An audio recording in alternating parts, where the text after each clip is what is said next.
da JPTV e do portal JP News. Já estamos aqui para mais uma edição do Estúdio Aberto. Ao meu lado está o Ernesto Lauer. Tudo bem, Lauer? Tudo bem. Adriano, meu cordial bom dia. Aos nossos radionautas também. A minha satisfação de estar aqui novamente, como só ia acontecer todas as quartas-feiras, num dia nublado, né? Mas bom, a temperatura boa. E vai mantendo frio assim, será muito bom para a nossa sopa de ervilha. O Rotary promove uma sopa de ervilha sexta-feira para arrecadar fundos que serão destinados a diversas entidades sociais de Montenegro.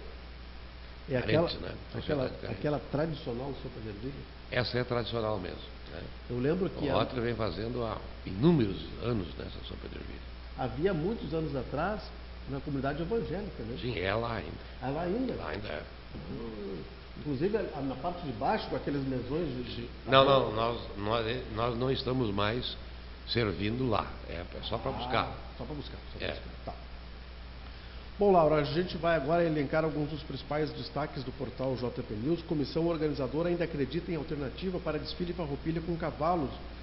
Essa doença mormo que surgiu fez com que o prefeito Luiz Américo Alves Aldana emitisse um decreto proibindo a presença de cavalos no desfile de 20 de setembro, mas a comissão organizadora da Semana Farroupilha ainda tem esperanças de que possa haver uma solução para o caso. Adriano, essa doença, ela é transmissível aos animais, mas também aos homens, né? Às pessoas humanas. E aí reside o perigo também. E se tiver algum cavalo infectado, de transmitir assim muito, né? Alastrar isso. O que tem sido feito, me parece que isso está acontecendo em Triunfo, é a avaliação veterinária desses cavalos antes de eles desfilarem.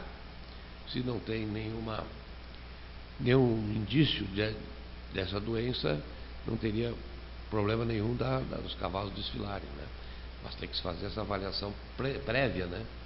Para constatar eventual doença, né? Ou incubada mesmo assim. Então a comissão deve estar batalhando muito para isso e quem sabe se chega a um denominador comum, né? Os tradicionalistas dizem que essa doença sempre existiu e perguntam e questionam por que agora está sendo tomada essa providência. Porque agora andaram acontecendo casos, né? Em vários lugares de transmissão. Até então não tinha. Até então não tinha. Então há uma recomendação que se tome cuidado. E vejam, o que me causa surpresa seria assim: quando é que tu vai fazer essa avaliação? Teria que fazer bem próximo ao desfile. Aí nós vamos precisar contar, porque o número de cavalos que desfilam em Montenegro é muito grande, né? Tradicionalistas que desfilam a cavalo, né? E agora tu vê quantos veterinários serão necessários. Os veterinários vão fazer isso gratuitamente, esses exames, esses testes. Eu não sei se é fácil de fazer um teste. Isso até é interessante o jornal O Progresso dar uma averiguada, né? Com algum veterinário, vai ter que, se tiver que coletar sangue do animal, fazer um exame de laboratório, isso não vai ser feito num dia ou dois, né? Isso vai depender de muito tempo e de um número bastante grande de veterinários. E aí implica em despesa, né? E tu acredita que o desfile possa sair sem a presença de cavalos ou não, Laura? Já arbitraram a possibilidade das carretas de bois, né? Tudo é possível. Agora tem que chegar a um denominador comum. Nós temos comunidades aí no interior que o desfile é em carreta de bois. Né? Carreta de bois, né? Claro. Aí deixaria os cavalos de lado. Sim, e entrariam os bois. Né? Tá bom, Laura. Bom, vamos lá para mais informações aqui no programa Estúdio Aberto da Rádio Progresso de Montenegro.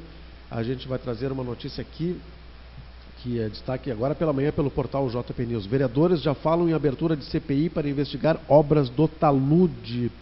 O projeto de lei 138 de 2015 do Executivo, que tem abertura de crédito especial de R$930 mil para a recuperação do talude do Rio Caí, depois de avaliado na terça na CGP, motivou o pedido de abertura de sindicância pelos vereadores. Eles consideram que está sendo votado somente a abertura do crédito.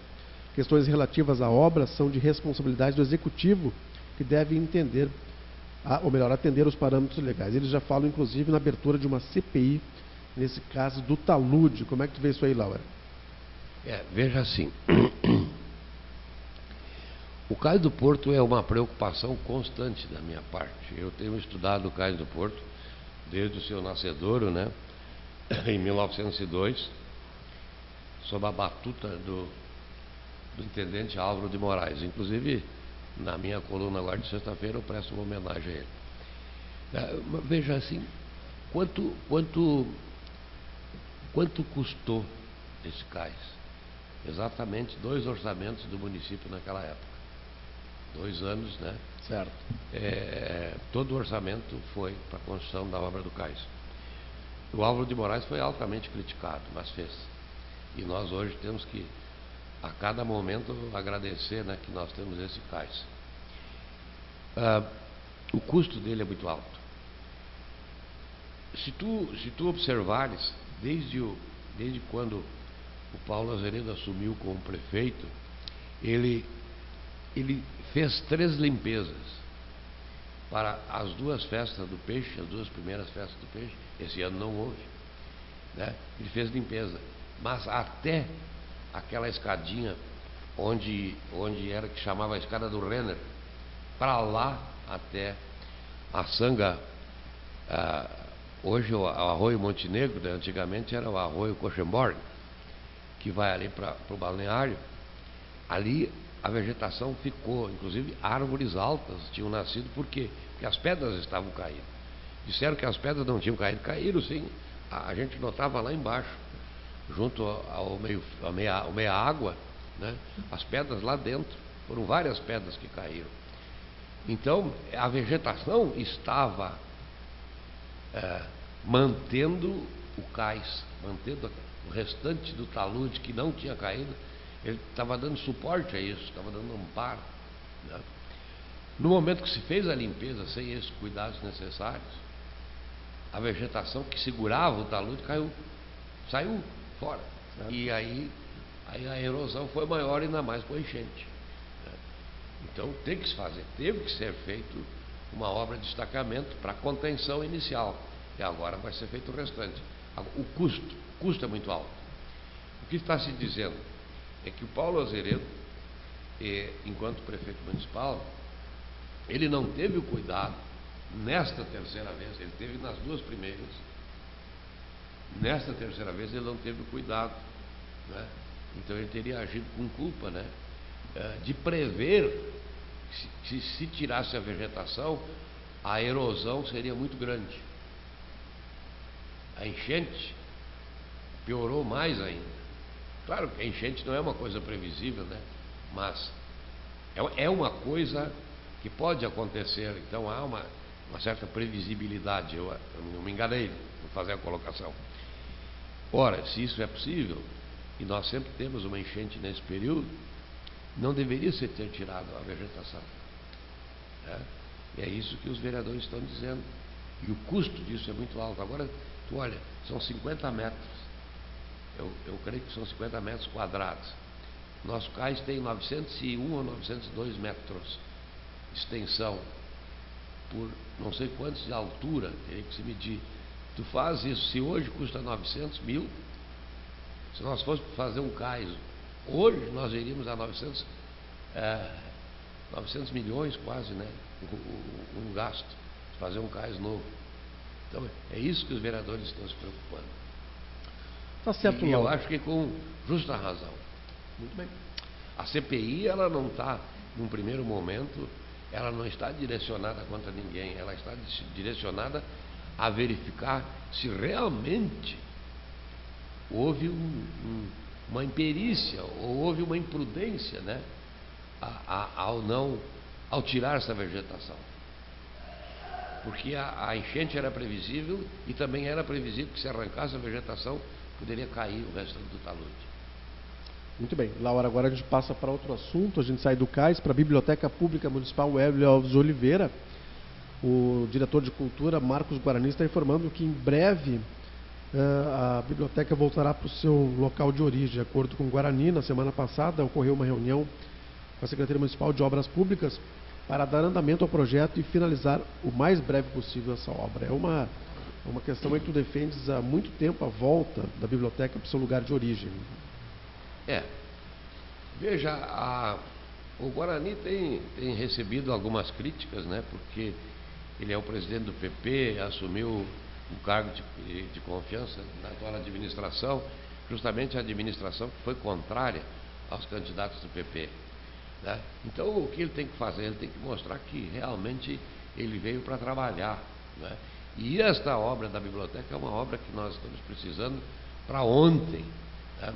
Veja, essa semana na revista Veja tem uma reportagem sobre as bibliotecas. Né? Que as bibliotecas com o tempo seriam desnecessárias porque nós poderíamos colocar em um computador, na memória de um computador, nós poderíamos colocar todos os livros já editados no mundo, que hoje são em torno de 140 milhões de livros. Né? Quando nós tivermos uma memória tão grande, poderíamos colocar os livros todos dentro da memória de um computador. Mas veja, Adriano, então, biblioteca deve ser extinta? Não, a biblioteca tem que ser diversificada. Tá? Nós precisamos ter, como eles dizem, nós temos bibliotecas hoje que tem um espaço verde, uma área verde, né? Teria que ter uma cafeteria, teria que ter um local de encontros das pessoas que vivem, né, vivem a literatura mais intensamente para discutir os seus problemas, fazer um lugar para receber os escritores, os leitores, para discutirem as questões. Então, diversificar uma biblioteca, não ser simplesmente um depósito de livros. E isto vinha sendo feito antigamente no prédio aqui. Os próprios alunos que iam lá, eles recebiam toda a orientação necessária para as pesquisas. E ainda hoje a biblioteca é essencial. No futuro, talvez ela possa até perder essa essencialidade. Mas, se nós diversificarmos, seria o suprassumo, né, disso tudo. Diversificar para atrair o leitor, não só pelos livros, mas por todo aquele outro restante que seria oferecido nesse espaço. Então nós precisamos realmente de uma grande biblioteca. Muitos alunos aqui do São João Batista e outras escolas centrais de Montenegro utilizavam o horário do meio-dia para frequentar a biblioteca, muitos para pesquisa, outros até para passar o tempo, né? Mas isso era positivo também, né, Laura? Isto era positivo também, altamente, né? Positivo. Veja, nos domingos pela manhã a biblioteca era aberta. Então nós saímos, nós saímos das missas, dos cultos, né, infantis que tinha e tal, e íamos direto para a biblioteca para ler as revistas. Nós temos que ter um segmento onde nós possamos ter todas as revistas semanais. E certo? A biblioteca tem, né? Os jornais, quem sabe, um número maior de jornais ou de computadores que possa ser os jornais nacionais, internacionais possam ser lidos, né? Então nós precisamos ter isso. Hoje tu pode ler o jornal na tua casa, né? O Sul deixou de ser impresso, mas ele está permanentemente no site, né? O Jornal do Sul, então tu pode ler no site, não tem problema nenhum. Então é isso que eu falo, na diversificação como forma de atrair, de ter esse acervo grande, né? Que hoje seria perfeitamente possível, desde que nós tivéssemos um espaço amplo. Muito bem. Laura, agora vamos falar de assuntos da política de Montenegro, que é a sede do Grupo Progresso de Comunicação. Te surpreendeu essa informação aqui postada com exclusividade pelo portal JP News? Aldana informa que não será candidato em 2016. Eu não me surpreendi, porque eu acho o seguinte: quem passou pela experiência de ser prefeito, eu acho que ele tem que ter uma pretensão política muito grande né, de alçar outros voos também no futuro, ser candidato a prefeito, porque hoje, como está, é muito difícil de administrar o município. E tu tens, como agora, veja, a grande polêmica que se levantou pelo gasto com o estaqueamento do rio, foi feito sem licitação. Era urgente, era previsível, então não tinha essa urgência. Foi feito, assumiu a nova administração, vai cair o resto se não houver o estaqueamento.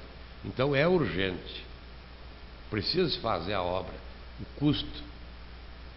E esse custo é o custo correto. Então veja, numa simples obra que eu reputei urgente e necessária, né, eu posso ter outras interpretações diferentes. E quando eu vejo, eu estou respondendo a um processo. Quem é que gosta de um processo? Veja, Adriano, antigamente eu tinha um desembargador com o qual eu conversava seguidamente, e eu disse para ele: de que adianta nós tocarmos o processo de um acidente de trânsito? Naquela época, o processo de acidente de trânsito, tu não podia transacionar. Hoje tu transaciona, se a vítima não representar, não sai o processo. Na época o processo era público e não tinha possibilidade de transação. Por que tocar um processo que já está há mais de 2 anos, desde o acidente, em compasso de espera, quando eu sei que vai ser aplicada uma pena menor do que 1 ano e o processo já estará prescrito? Aí ele disse: pelo simples fato de que o processo em si já é uma pena. Tem que ir ao fórum 1, 2, 3, 4 vezes, tem que contratar advogado, tem que submeter aquele estado de ânimo, né, próprio de um réu experimenta, né? Sentar na cadeirinha dos réus. Então, o próprio processo ele encerra não vou dizer, ele deprime. Então, quem é o prefeito de sã consciência que vai repetir, né, uma gestão, se ele já passou por tanta coisa? Claro, o Aldana não passou por nada ainda, né? Mas o que o Paulo passou, né? O cara tem que ser meio sadomasoquista, né, para se aventurar numa reeleição. Então, por isso, eu não me surpreendo. Muito bem, Laura. Agora a gente sai da política, vamos entrar para o esporte. O Grêmio vai jogar contra o Curitiba amanhã e o Inter contra o Ituano. São os 2 jogos de volta da Copa do Brasil. Né? Os 2 venceram no primeiro jogo. Isso. Olha, a expectativa é boa, né? O Grêmio joga no Olímpio. Na Arena, né? Na Arena? O Olímpico já era. Ainda é. Na Arena. O Olímpico é do tempo que o Arno Laura ia ver jogo lá, né? Eu tinha uma cadeira no Olímpico. Tu tinha? Mas eu fui umas 5, 6 vezes só. Mas é a mesma cadeira do Arno ou era uma tua mesmo? Não, a minha. Ele me deu a de presente. O Grêmio joga contra o Grêmio está jogando muito bem, só que nessa última partida não foi lá o que se esperava, né? Vamos ver se ele repete as edições anteriores, né? Não a desse último domingo, né? Talvez até porque ter jogado de manhã não tenha ajudado muito. O cara ainda está meio sonolento, né? Às 11 horas da manhã. Tá certo. Uma notícia nacional aqui, Lauer, que a gente vai trazer neste momento aqui, que está no site do jornal O Globo, né? Diz assim, ó, em função disso que a política está tão em descrédito, né?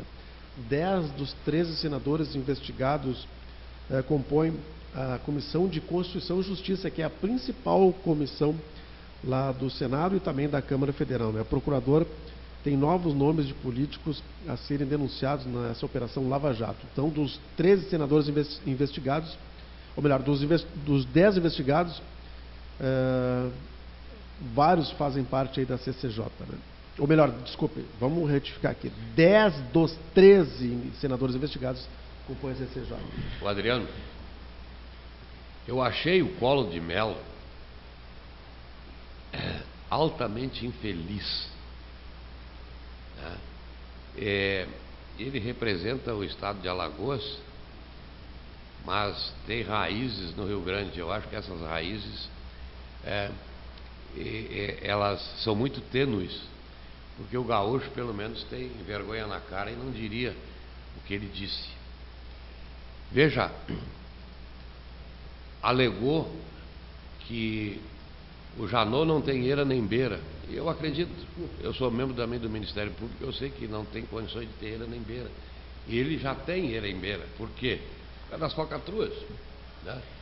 Olha, os 3 carros que ele tinha, eles por si só aqueles 3 carros representam o triplo ou quádruplo, né, do que eu até hoje consegui, e por herança e por empréstimos, né, que eu fiz da Caixa Econômica para conseguir comprar a minha casa e depois para reformá-la. Eu fiz só um paralelo, né? O Janot realmente não tem eira nem beira, ele nunca se meteu em falcatrua. Agora, o que o Janot está cumprindo? Ele está dizendo, Collor diz que Janot, ao denunciá-lo, ele está desestabilizando, né, os princípios republicanos da democracia. Olha, quem é que criou a lei? Quem criou as leis penais? O legislativo. O que faz um promotor de justiça? O que faz um procurador? Ele simplesmente cumpre a lei. Se tu infringiu a lei, tu tem que responder. Então o Collor, e veja, toda a fala do Collor durante 40 minutos, em nenhum momento ele justificou a compra dos carros, isso, aquilo. Ele tinha que ter explicado de onde ele tinha dinheiro para comprar os carros. Só a Lamborghini é 3 milhões. Tá? E aí? Por que ele não justificou isso? Então o que é? A melhor defesa é o ataque. E o ataque pessoal, tentando desestabilizar emocionalmente a pessoa que o está acusando, né, através da denúncia. Veja, eu fiz um júri em Novo Hamburgo uma vez, o advogado, ele não falou do réu e nem do fato, ele só falou contra o promotor. Eu fiquei tão agitado que fiquei com vontade de pular a mesa e enfrentar o sujeito lá no plenário. Aí o juiz me puxou pela toga, senta, fica, te acalma. Eu me acalmei, fumei um cigarro, tá? Me acalmei, tá? E o réu foi condenado a 19 anos e 6 meses. Por quê? Porque ele não fez a defesa, ele só tentou agredir verbalmente o promotor de justiça. É o que o Collor está fazendo, né? Isso não vai dar em nada. O que está nos autos é o que está no mundo. Claro. Então que ele que se justifique dentro do processo. Lembrando que o Collor é um desses 10 senadores investigados, né? Neste momento, quando estamos gravando o programa e transmitindo ao vivo, ele está sendo ouvido lá no STF. Não, no plenário do Senado. No plenário do Senado. O Janot, né? Não, a informação não. O Collor está sendo ouvido neste momento no Collor. STF. Tá. No STF, né? Já está depondo, então. Já está depondo no STF, né? E aqui a notícia disse que ele sentou na frente do procurador-geral, que foi o que fez a denúncia. Inclusive foi muito, como mesmo falou, né, Laura? Foi muito.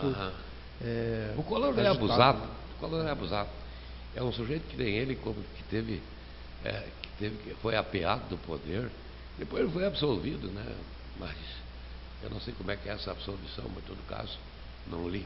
Ele foi absolvido, mas em primeiro lugar ele foi apeado do poder. E eu posso dizer o seguinte, né? O Dr. Schiller sofreu muito, muito mesmo, por a grande injustiça que fizeram para ele, tendo o acusado, e ele foi absolvido dessa acusação de ter feito malversação de verbas, né? De dinheiro público, não de verbas, de dinheiro público. Né? E quem estava por trás de tudo isso aí era o PC Farias e o Collor. Né? Isso é uma coisa que eu sei, o próprio Schiller me contou. Então tu vê que o Collor não tem condições éticas, né, de fazer esse enfrentamento. Muito bem, Laura, ficamos por aqui. Estúdio Aberto, obrigado pela participação. Um abraço, tudo de bom. A gente volta amanhã com mais uma edição do Estúdio Aberto. Até mais, pessoal.